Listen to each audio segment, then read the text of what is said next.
This is an excerpt from the very famous Think and Grow Rich book by Napoleon Hill. And for this read, we're going to focus on a particular subject, autosuggestion and affirmation, and Napoleon Hill's take on affirmation and autosuggestion. Before I start, I appreciate you guys subscribing, liking, and commenting on the video. It means a lot to me and it helps my channel grow. That being said, let's get into it. Autosuggestion is a term which applies to all suggestions and all self-administered stimuli which reach one's mind through the five senses. Stated in another way, autosuggestion is self-suggestion. It is the agency of communication between that part of the mind where conscious thought takes place, and that which serves as the seat of action for the subconscious mind. Through the dominating thoughts which one permits to remain in the conscious mind, whether these thoughts be negative or positive is immaterial. The principle of autosuggestion voluntarily reaches the subconscious mind and influences it with these thoughts. No thought, whether it be negative or positive, can enter the subconscious mind without the aid of the principle of autosuggestion. With the exception of thoughts picked up from the ether, stated differently, all sense impressions which are perceived through the five senses are stopped by the conscious thinking mind, and may be either passed on to the subconscious mind or rejected at will. The conscious faculty serves therefore as an outer guard to the approach of the subconscious. Nature has so built man that he has absolute control. Let me repeat this. Nature has so built man that he has absolute control over the material which reaches his subconscious mind through his five senses. Although this is not meant to be construed as a statement that man always exercises this control, in the great majority of instances he does not exercise it, which explains why so many people go through life in poverty. Recall what has been said about the subconscious mind resembling a fertile garden spot in which weeds will grow in abundance if the seeds of more desirable crops are not sown therein.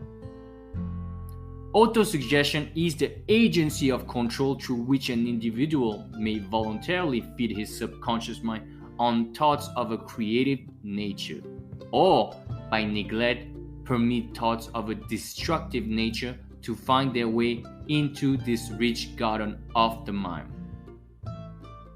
You were instructed in the last of the 6 steps described in the chapter on desire to read aloud twice daily the written statement of your desire for money, and to see and feel yourself already in possession of the money. By following these instructions, you communicate the object of your desire directly to your subconscious mind in a spirit of absolute faith. Through repetition of this procedure, you voluntarily create thought habits which are favorable to your efforts to transmute desire into its monetary equivalent. Remember, therefore, when reading aloud the statement of your desire, through which you are endeavoring to develop a money consciousness, that the mere reading of the words is of no consequence unless you mix emotion or feeling with your words. If you repeat 1,000,000 times the famous Emile Coué formula, day by day, in every way I'm getting better and better, without mixing emotion and faith with your words, you will experience no desirable outcome and results. Your subconscious mind recognizes and acts upon only thoughts which have been well mixed with emotion or feeling. This is a fact of such importance as to warrant repetition in practically every chapter. because the lack of understanding of this is the main reason the majority of people who try to apply the principle of autosuggestion get no desirable result. Plain, unemotional words do not influence the subconscious mind. You will get no appreciable results until you learn to reach your subconscious mind with thoughts or spoken words which have been well emotionalized with belief. Do not become discouraged if you cannot control and direct your emotions the first time you try to do so. Remember, there is no such possibility as something for nothing. Ability to reach and influence your subconscious mind has to be the price, and you must pay that price. You cannot cheat, even if you desire to do so. The price of ability to influence your subconscious mind is everlasting persistence. Let me repeat this. The price of ability to influence your subconscious mind is everlasting persistence in applying the techniques and principles described here. You cannot develop the desired ability for a lower price. You and you alone must decide whether or not the reward for which you are striving is worth the price you must pay for it in effort. Wisdom and cleverness alone will not attract and retain money except in a few very rare instances, where the law of averages favors the attraction of money through these sources. The method of attracting money described here does not depend upon the law of averages. Moreover, the method plays no favorites. It will work for one person as effectively as it will for another. Where failure is experienced, it is the individual, not the method, which has failed. If you try and fail, make another effort and still another until you succeed. Your ability to use the principle of autosuggestion will depend very largely upon your capacity to concentrate upon a given desire until the desire becomes a burning obsession. When you begin to carry out the instructions in connection with the 6 steps described in the 2nd chapter, it will be necessary for you to make use of the principle of concentration. Let us here offer suggestions for the effective use of concentration. When you begin to carry out the first of the 6 steps, which instructs you to fix in your own mind the exact amount of money you desire, hold your thoughts on the amount of money by concentration or fixation of attention with your eyes closed until you can actually see the physical appearance of the money. Do this at least once each day. As you go through these exercises, follow the instructions given in the chapter on faith and see yourself actually in possession of the money. Here is a most significant fact. The subconscious mind takes any orders given to it in a spirit of absolute faith and acts upon those orders. Although the orders often have to be presented over and over again through repetition before they are interpreted by the subconscious mind. Following the preceding statement, consider the possibility of playing a perfectly legitimate trick on your subconscious mind by making it believe, because you believe it, that you must have the amount of money you are visualizing, that this money is already awaiting your claim, that the subconscious mind must hand over to you practical plans for acquiring the money which is yours. Hand over the thoughts suggested in the preceding paragraph to your imagination and see what your imagining can or will do to create practical plans for the accumulation of money through transmutation of your desire. Do not wait for a definite plan through which you intend to exchange services or merchandise in return for the money you are visualizing, but begin at once to see yourself in possession of the money, demanding and expecting meanwhile that your subconscious mind will hand over the plan or plans you need. Be on the alert for these plans, and when they appear, put them into action immediately. When the plans appear, they will probably flash into your mind through the sixth sense, in the form of an inspiration. This inspiration may be considered a direct telegram or message from infinite intelligence. Treat it with respect and act upon it as soon as you receive it. Failure to do this will be fatal to your success. In the fourth of the sixth step, you were instructed to create a definite plan for carrying out your desire and begin at once to put this plan into action. You should follow this instruction in the manner described in the preceding paragraph. Do not trust your reason when creating your plan for accumulating money through the transmutation of desire. Your reason is faulty. Moreover, your reasoning faculty may be lazy, and if you depend entirely upon it to serve you, it may disappoint you. When visualizing the money you intend to accumulate, see yourself rendering the service or delivering the merchandise you intend to give in return for this money. This is important. Summary of instructions. The fact that you are reading this book is an indication that you earnestly seek knowledge. It is also indication that you are a student of this subject. If you are only a student, there is a chance that you may learn much that you did not know, but you will learn only by assuming an attitude of humility. If you choose to follow some of the instructions but neglect or refuse to follow others, you will fail. To get satisfactory results, you must allow all instructions in the spirit of faith. The instruction given in the connection with the 6 steps in the second chapter will now be summarized and blended with the principles covered by this chapter as follows. First, go into some quiet spot, preferably in bed at night, where you will not be disturbed or interrupted. Close your eyes and repeat aloud, so you may hear your own words. The written statement of the amount of money you intend to accumulate, the time limit for its accumulation, and a description of the service or merchandise you intend to give in return for the money. As you carry out this instruction, see yourself already in possession of the money. For example, suppose you intend to accumulate $50,000 by the 1st of January, 5 years hence, that you intend to give personal services in return for the money in the capacity of a salesman. Your written statement of your purpose should be similar to the following. By the first day of January 19th, I will have in my possession $50,000, which will come to me in various amounts from time to time during the interim.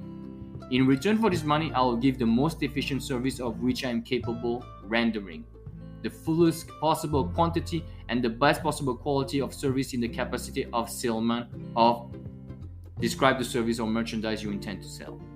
I believe that I will have this money in my possession. My faith is so strong that I can now see this money before my eyes. I can touch it with my hand.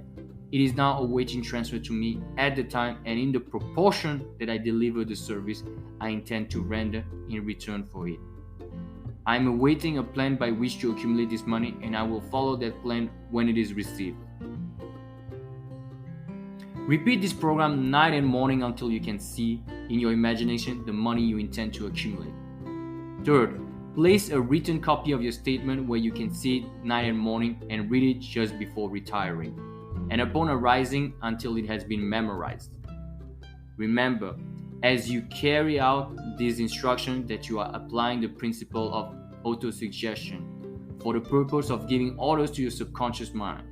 Remember also that your subconscious mind will act only upon instructions which are emotionalized and handed over to it with feeling. Faith is the strongest and most productive of the emotions. Follow the instruction given in the chapter on faith. This instruction may at first seem abstract. Do not let this disturb you. Follow the instructions, no matter how abstract or impractical they may at first appear to be. The time will soon come, if you do as you have been instructed, in spirit as well as in act, when a whole new universe of power will unfold to you. Skepticism in connection with all new ideas is characteristic of all human beings. But if you allow and follow the instruction outlined, your skepticism will soon be replaced by belief, and this in turn will soon become crystallized into absolute faith.